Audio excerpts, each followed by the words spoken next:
Pour Out Your Story Publishing presents Hidden Above Her, Part 1 by Kandle Bossfield. Read by Marshawn Francoeur. Mount 40. It's been 5 minutes since we left Todd's condo, and he's already called me 10 times. I send the call to voicemail and block his number. Drops of water splash on the front window like a typewriter at 20 words a minute, and Tava is driving my black Kia like a madwoman. Why did I let her drive? Thank God for stoplights. We squeal to a stop at a red light. Todd and I have been intimate many times, and not once have I ever suspected he viewed my body as flawed. When I was a baby, Mom said I had the cutest chubby cheeks. When I got to high school, I had meaty turkey legs, like the kind you get from the county fair. But when I got older, my cheekbones were high and more defined when my fluffy face thinned out. Oh, and I can't forget how my stomach resembled a woman in her 3rd trimester of pregnancy. I used to think, God, why me? I would have rather had the slender body and a pudgy face, not vice versa. Not because I was a big girl, but it was because I could never find any clothes that fit me just right. People would observe my body with an expression of concern, but when they got to my face, they'd say, "Oh, you're pretty." Like big girls were incapable of being beautiful. I loved every bit of my voluptuousness until the summer after I graduated high school. I decided to change out of my night clothes to pick up a chocolate milkshake from Susie's Burgers, and I struggled to zip up my stretchy jean pants for 45 minutes. My stomach refused to move the freak over. Crazy thing is, the more I tried to lose weight, the more I gulped down chocolate milkshakes. I know it sounds crazy. I spent most mornings affirming my beauty in the mirror, but I finally decided to make a change when going up and down those stairs at home became a huffing and puffing match. So I put on some old fitness tights and started walking around Mount 40. I would power walk on my street and see Todd sitting on his mother's porch with his eyes glued to his cell phone, but I never spoke to him until one day he caught up to me and begged to join me. I never intended to work out as hard as I did, but Todd's encouragement helped me work harder. It's weird how the same person who watched me overcome my biggest obstacles is the same person who just slammed my past in my face. After 3 years of dating, I introduced Todd to my family a few weeks ago. They were pissed off and saying we were rushing things.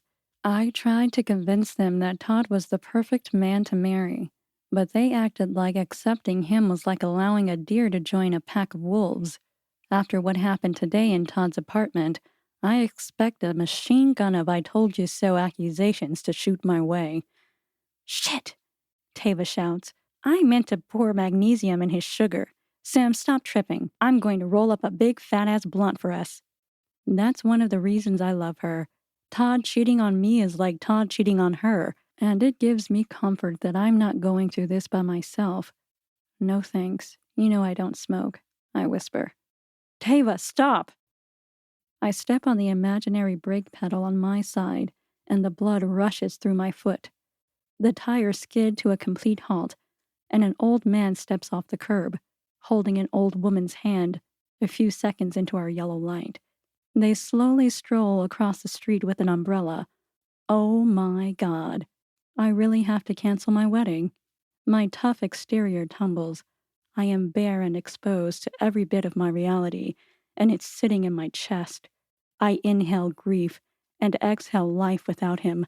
My hands tremble when I try to compose myself, but the ball of disbelief in my throat chokes me up.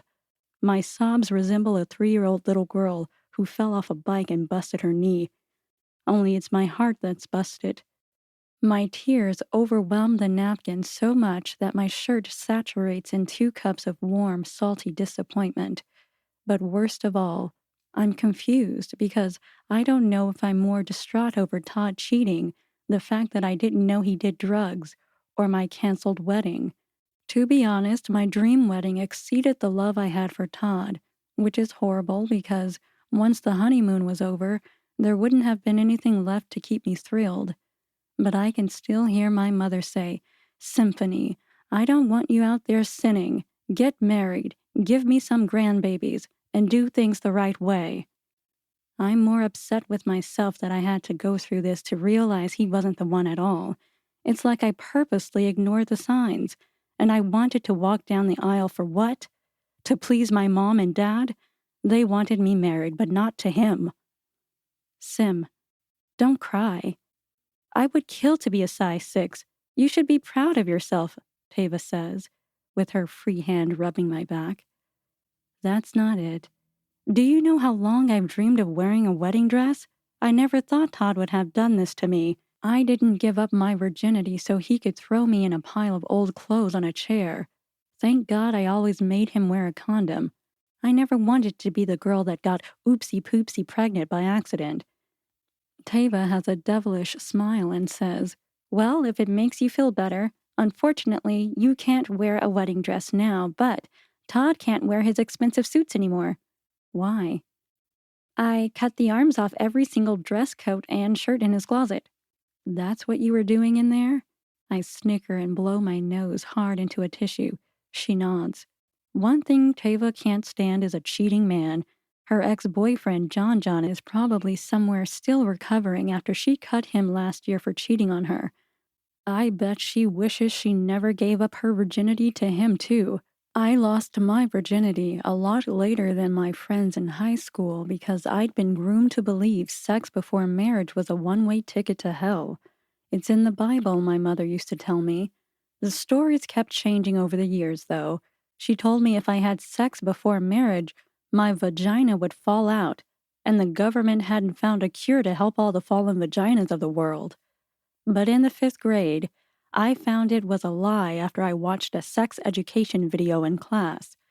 Somehow those stories always stuck with me, which is probably why I've never experienced the hype of the significant O that everyone talks about. I always felt guilty after Todd and I had sex, as if I was doing something wrong. Orgasms are for married folks, my mother used to say. I twirl my engagement ring around my finger. I'm tempted to throw this out the window. No, you're about to graduate. You have a student loan to pay. It's not going to pay itself. Give it to me. I'll sell it. I place the ring in her palm. Great. She's going to sell a stolen ring, but I'm too weak to argue. Sim, it's not your fault. He's a lying bastard.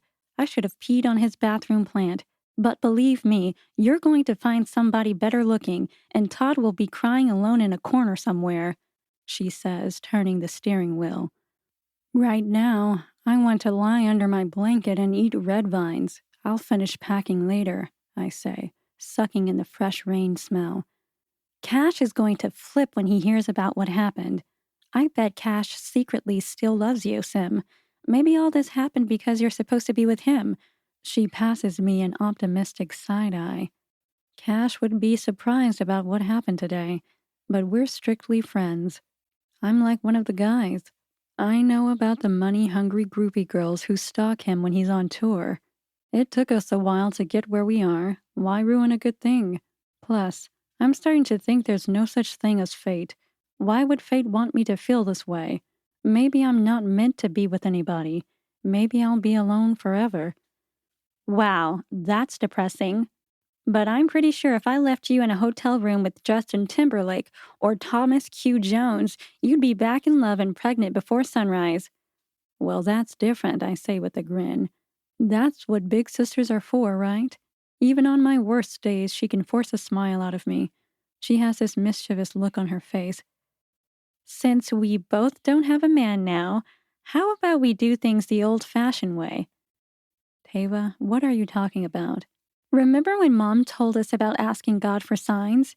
Yeah, I remember Isaiah 7:11, ask the Lord your God for a sign, whether in the deepest depths or in the highest heights, I say, imitating my mother's southern accent.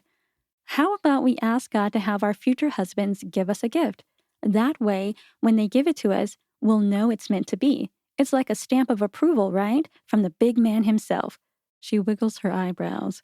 Tava, that's not going to work. But what if it does work? It's in the Bible. It has to work, right?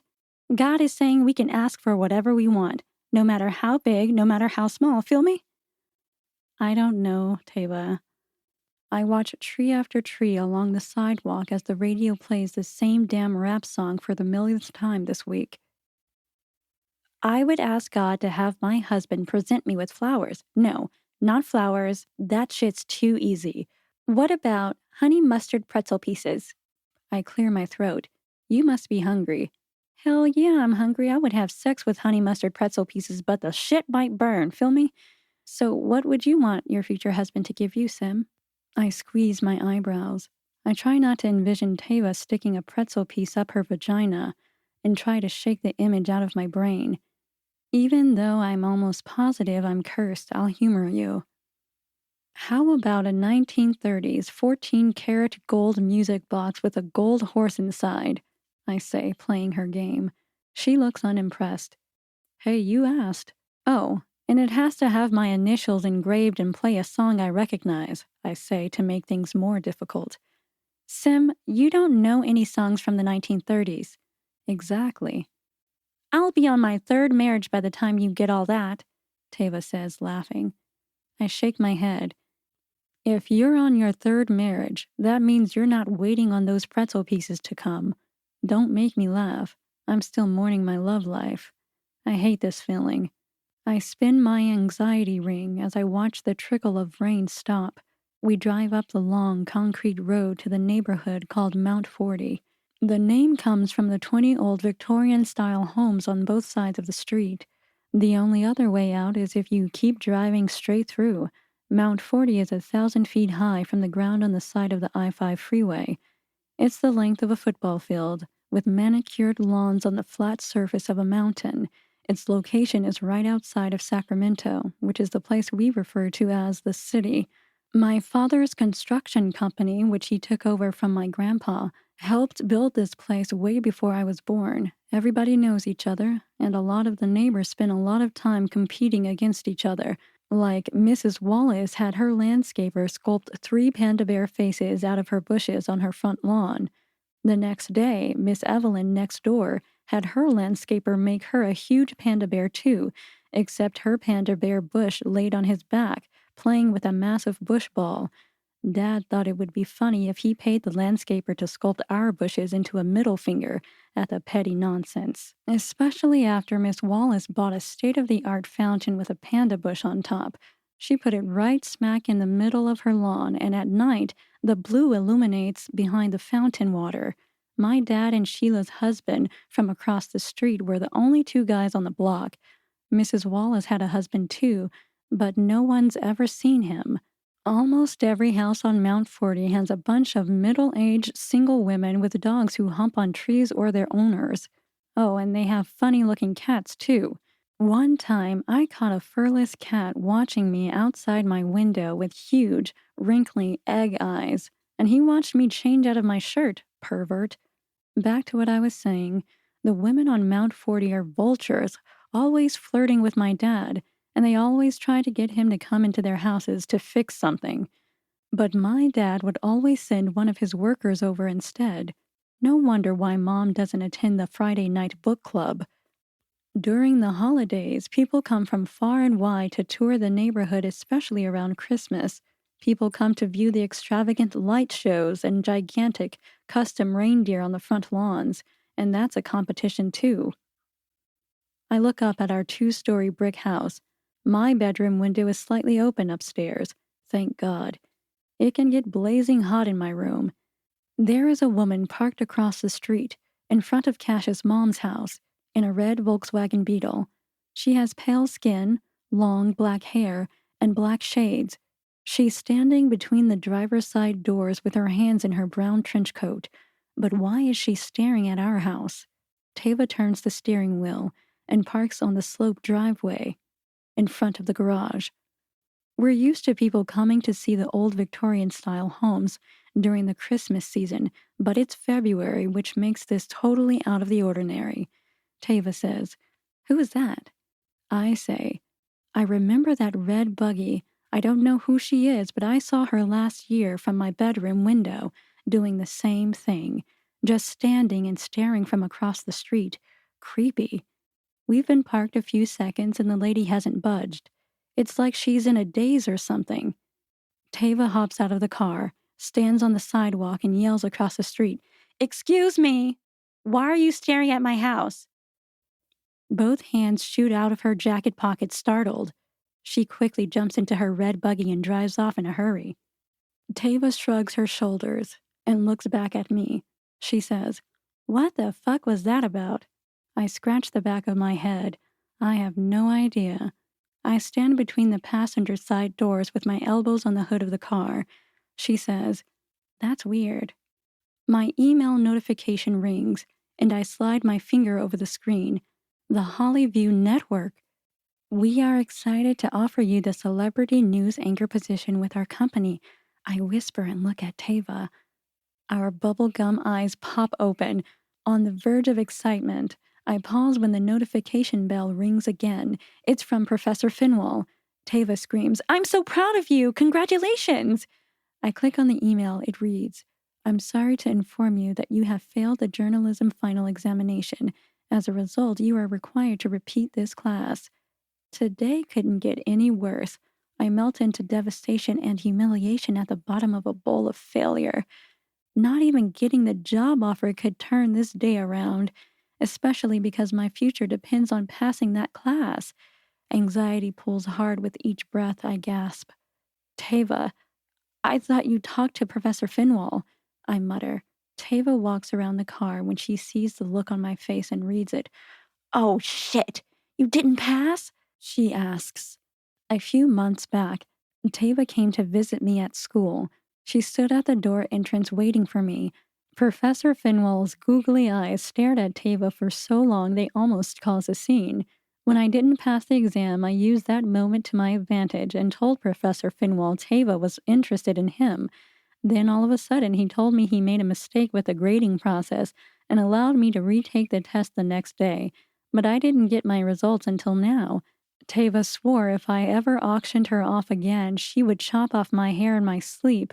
But after I showed her his social media photo, she was at a loss for words at how he hadn't reached 30 yet and thought his sexy brown complexion was delicious. So she agreed to one date with him, even though he had baby kangaroo hands. Tava says, "I had a date with Finwell the other day. He didn't mention anything. Don't worry, Sim. You can take the class over this summer." "Tava, don't you know what this means? The graduation ceremony is this summer, and the job offer is contingent on having a bachelor's degree. If they find out I don't have a degree, they'll retract the offer and give it to someone else." Before finals, I let Todd take me to Jamaica. Maybe not my best decision. I screwed up on a lot of tests by spending so much time with him. But I can't blame anybody but myself. I already have to fight to get any respect around here. The last thing I want to hear is what my parents have to say. I can hear Dad now. "Baby girl, if you're not responsible enough to do your schoolwork, I doubt you'll make it in the real world. Put down that chicken." And Mom, bless your irresponsible heart, why don't you stay home a little longer with me until you get your priorities straight? "I'm sorry, Sim," Tava says with a frown. "I'm never getting married. I hate Fridays. I hate school. I need my bed." I head toward the front door. I turn the key and push the door into the foyer. My knees turn to mush, and both arms shoot out to steady my balance. You have got to be kidding me. The 20-foot banner hanging across the wooden balcony snatches my eyes. Written in pink and blue bold font, it reads, "We will miss you, Sim." Mariah Carey's song "Always Be My Baby" bounces off the vaulted ceilings, and the smell of warm cinnamon enters my nostrils. Tava scans the room. "Mom didn't throw me a party when I left, spoiled ass." The pink and blue streamers swirl down the wooden stairwell. Colorful balloons cover most of the floor, and the sea of purple flowers on the wall still pisses me off every time I have to look at it. "Excuse me, ma'am. Hi. I'm here to drop off the photo booth. Can you sign here?" he says, putting the clipboard in front of me. I look at him like blue jelly is oozing out of his eyeballs. Tava grabs the pen. I'll sign it. Mom, where are you? I shout, marching toward the kitchen.